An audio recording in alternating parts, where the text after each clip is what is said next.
Hello friends, నేను మీ Mamata. Welcome back to Mamata's kitchen. ఈరోజు మన కిచెన్లో కేటరింగ్ స్టైల్ దొండకాయ ఫ్రైని చూపించబోతున్నాను. చాలా బాగుంటుందండి. వేడి వేడి అన్నంలో ఇలా కలుపుకొని తిన్నా బాగుంటుంది, లేదా టమాటా పప్పు, బీరకాయ పప్పు ఇలా పప్పులు చేసుకున్నప్పుడు సైడ్ డిష్గా కూడా చాలా బాగుంటుందండి. తప్పకుండా మీరు కూడా ఒకసారి ట్రై చేయండి. నా వీడియో నచ్చితే లైక్ చేయండి. ముందుగా ఒక మందపాటి గిన్నెని పెట్టుకోవాలి. అందులో 3 టేబుల్ స్పూన్ వరకు ఆయిల్ని వేసుకోవాలి. మనకి ఫ్రై కాబట్టి కొంచెం ఆయిల్ ఎక్కువగానే పడుతుందండి. ఇప్పుడు ఆయిల్ వేడెక్కిన తర్వాత ఇందులో ఒక 1 టేబుల్ స్పూన్ జీలకర్ర, అలాగే శనగపప్పు, మినపప్పు, ఆవాలు వీటన్నిటిని కూడా వేసుకొని దోరగా వేయించుకోవాలి. అలాగే ఇందులో 2 రెబ్బల వరకు కరివేపాకుని కూడా వేసుకొని ఫ్రై చేసుకోవాలి.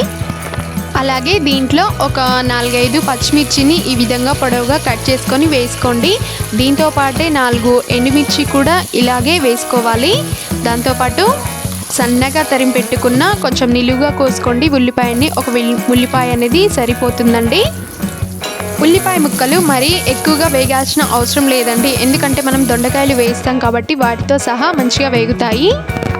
లైట్గా కొంచెం మెత్తబడేంత వరకు వేస్తే సరిపోతుంది. ఇప్పుడు కొద్దిగా 1 టేబుల్ స్పూన్ అల్లాన్ని వేసుకొని పచ్చివాసన పోయేంత వరకు ఫ్రై చేసుకోవాలి.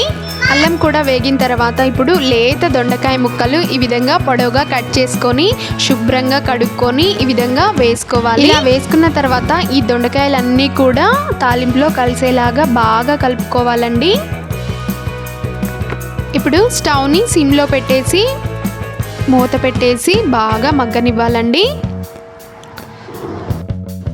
మధ్యలో మూత తీస్తూ ఈ విధంగా కలుపుకుంటూ దొండకాయలు అనేవి బాగా మగ్గేంత వరకు ఈ విధంగా ఉడికించుకోవాలి.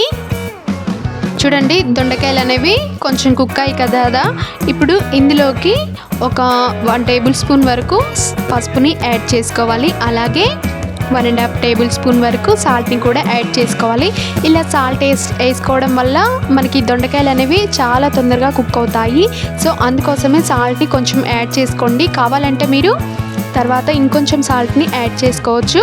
ఈ విధంగా పసుపు, ఉప్పు దొండకాయలకు పట్టేలాగా బాగా కలుపుకోవాలండి. మధ్యలో మూత పెడుతూ తీస్తూ కలయబెట్టుకుంటూ మంచిగా ఫ్రై చేసుకోవాలండి. మనము కర్రీ దగ్గరుండి చేస్తేనే కర్రీ అనేది పర్ఫెక్ట్గా కుదురుతుందండి. నాకు సుమారుగా ఈ దొండకాయలు అనేవి ఫ్రై అయ్యడానికి ఒక 15 మినిట్స్ పైనే పట్టిందండి. ఫైనల్గా మనకి దొండకాయలు ఫ్రై అయ్యాక ఇందులోకి దొండకాయలకి సరిపడా కారాన్ని యాడ్ చేసుకోవాలి. అలాగే దీంట్లోకి 1 టేబుల్ స్పూన్ వరకు ధనియాల పౌడర్ ఉంటుంది కదండి, ధనియాల పౌడర్ని కూడా కొద్దిగా యాడ్ చేసుకోవాలి. 1 టేబుల్ స్పూన్.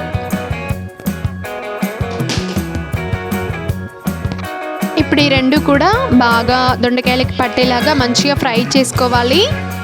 ఇలా కలిపేటప్పుడు మాత్రం ఫ్లేమ్ని సిమ్లోనే పెట్టుకొని బాగా కలుపుకోవాలి, లేదంటే మాడిపోతుంది.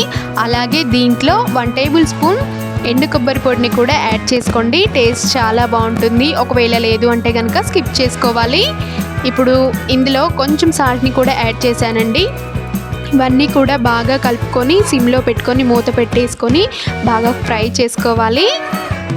అంతేనండి, మనకి దొండకాయ ఫ్రై అనేది అయిపోయింది.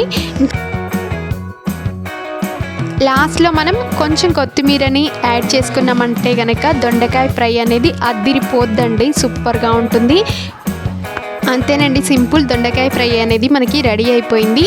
ఈ దొండకాయ ఫ్రైని వేడి అన్నంలో మనం ఇలా వేసుకొని తింటే సూపర్గా ఉంటుందండి. లేదంటే పప్పుచారు, దోసకాయ పప్పు లేదా పెరుగులో ఇంకా నంజుకొని తిన్నామంటే ఇంకా ఆ టేస్టే వేరే లెవెల్గా ఉంటుందండి. ఒక్కసారి ఈ విధంగా ట్రై చేయండి. నా వీడియో నచ్చినట్టయితే లైక్ చేయండి. కింద డిస్క్రిప్షన్లో వీడియోస్ చూడండి.